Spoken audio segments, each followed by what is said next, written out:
true. That's the beauty of us. There's something that's to be said. So anyone who regularly watches my videos knows I like to show the process of me making my setups from beginning to end, with me blowing up the balloons, twisting them into clusters and attaching them, but I lost a lot of that footage. So this is why the video is starting off at the actual event location. But it's important to make your balloon garlands ahead of time. That means blowing up your balloons, even twisting them in their clusters before you get to the location, because it saves time. So right now I am assembling my backdrop stand that I made, and if any of you watch my videos, you probably have seen this stand before. I've used it for my balloon columns as well as the base to my outdoor balloon arch stand. So the only difference here is that I'm adding an extra PVC pipe at the top, as well as some elbow connectors for this vinyl backdrop. So the first thing I'm going to do to attach my backdrop to the backdrop stand is I'm going to use these large 4.5-inch backdrop clips. I usually attach it at 3 points to hold the backdrop onto the stand. And then I will be duct taping this backdrop to the PVC pipe. Now this backdrop is 7 feet wide by 5 feet tall, the actual vinyl backdrop. This was a last minute order, so this is the biggest vinyl backdrop I could get with the time that I had to work with. So I'm just taping it at the top, and then I'm folding the excess on the sides and taping them to the back, so it's a nice look and fit. Well, as good as I can get it with the gap. Now, I just want to take a moment to talk about the balloons that I used. The brand that I used was Sempertex brand, and the sizes are 5-inch, 11-inch, and 18-inch balloons. So to attach my balloon garlands to my backdrop, I'm going to use a 260 balloon, and I'm going to tie the ends of this 260 balloon together to make like a rubber band. Then I'm going to take that 260 band and wrap it into a backdrop clip. Then I'm going to attach that clip to the side of the stand, and then wrap a couple balloons from the balloon garland into that 260 rubber band. Now you can use real rubber bands if you want to, but I prefer to use 260s because they're more elastic.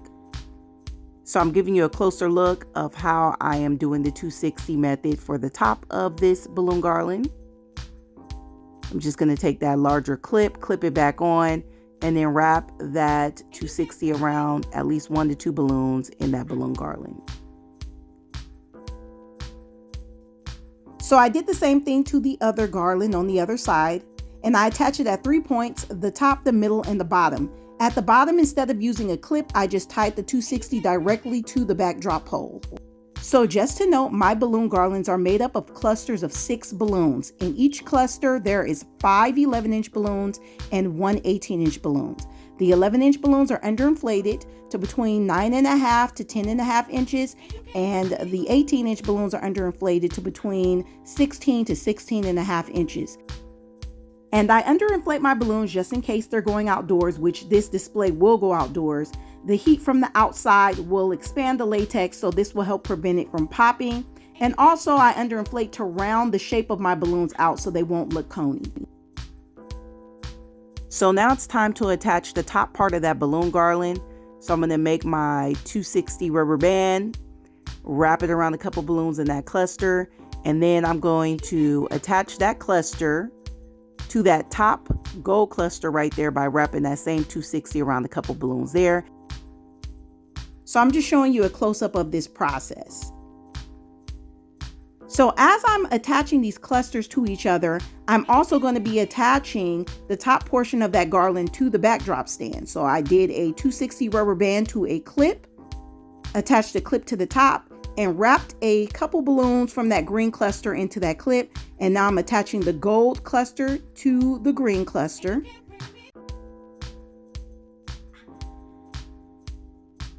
Then I'm going to take this white cluster, I'm going to attach the white cluster to the gold cluster, get another clip, wrap that 260 rubber band around that clip it to the top of the backdrop stand, and wrap a couple balloons from that white cluster inside of that 260 to make sure it's nice and secure on the stand. So my last cluster is this green cluster, and I'm going to first attach it to the green cluster on the left side. Then I'm going to take another 260 and attach that to the white cluster on its right side.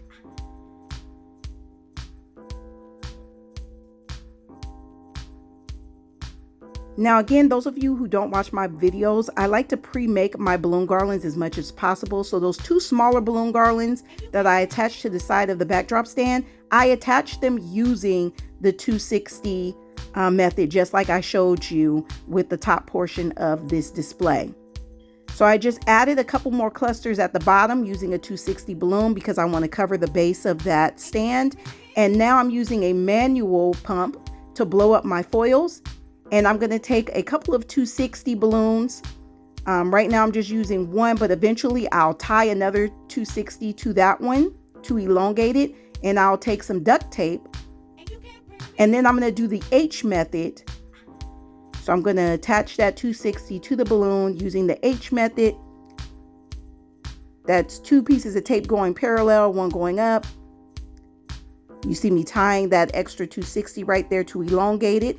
And then I'm going to tie the end of that one to the end of the other one. And then I'm just going to wrap that 260 around a balloon in the balloon garland where I want to place my foil balloon. And I do that to create less tension so that these balloons will stick to the balloon garland. And then I'm going to be using some vinyl. So instead of using transfer tape, I decided to place my vinyl letters on one at a time to make sure I don't pop my balloon.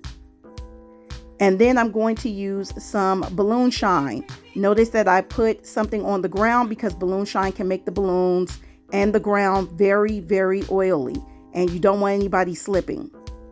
So this balloon shine I use is called High Shine. It has a tendency to leave a dripping residue. So I'm using a towel to wipe the balloons down so you don't see that residue.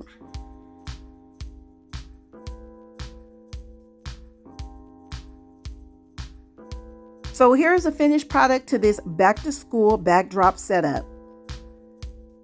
If you would like more information to how I made this backdrop stand, as well as the balloons that I used and where I purchased them, I will list all of that information in the description box below this video. Also, if you enjoyed this video and found it helpful, go ahead and like it and please subscribe and you'll get notifications for future videos on balloon and event decor. And until next time, I will see you guys later.